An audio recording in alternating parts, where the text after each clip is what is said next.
bwana ndugu yangu. Vile mnaniona hapa, mimi naitwa Professor F5. Nifuatilia kwa mitandao yote mtanipata. Leo nimealika ndugu yangu hapa anaitwa Ndunyu kutoka Kisii. Baba, huko Kisii mnasemaje? Huko Kisii tuko salama. Tunaendelea vizuri na huko ni kulima tu maandizi. Hakuna ugali huko? Ugali ni chache lakini maandizi kwa hiyo wingi. Alafu na vitu vingine kama tuseme kama chai ya maziwa. Chai ya maziwa unajua wenye wanapatanga sana sana ni matajiri sababu wananunua ile maziwa ya box. Huko maziwa ni kitoko.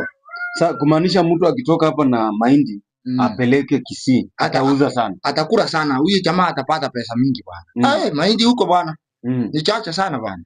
Ukweli. Huko watu wanalima tu maandizi, wanachua ndizi huko. Ndizi namna hii kubwa bwana ukikula. Ukikula mbili asubuhi wewe unasahau paka jioni bwana. Haya, sasa tukirudi kwa mtandao wetu wa Facebook hapa hivi unaangalia mtu anauliza ati na kwa nini watu wa Kisii wamenona na wewe peke yako ndio umekonda? Ndugu yangu unajua bwana vitu vingine vitu vingine inakuanga ni Mungu anakupatia bwana. Mimi sikupatiwa mwili, baba yangu ni mwembamba, mama ni mwembamba bwana. Sisi kwetu watu wetu hatuna mwili bwana, lakini unajua Wakisii wengine hao wanakuanga na mwili. Hata ukiguguru angalia ule jamaa. Anaitwa nani? Anaitwa Chimi. Wewe jamaa unaona kama mwingine anasema ati wewe na nani na Njuguna. Ati Njuguna amenona saa hii. Lakini wewe naye miaka ziko sawa. Unajua Njuguna mgani ule? Njuguna ule mwenyewe anakuwa comedian. Ule Njuguna mmoja ule. Nimemjua. Kama uliojingia nini ya Kawangware, The Real House of Kawangware. Nimejua hiyo jamaa bwana.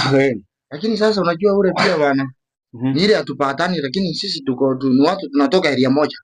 Njuguna tunatoka naye mahali moja bwana. Ambia watu wasikie. Njuguna tunatoka naye mahali moja lakini sasa unajua watu wengine wakipata pesa wanarukanga wenzao. Nilikwambia right itasima. Sima itaenda.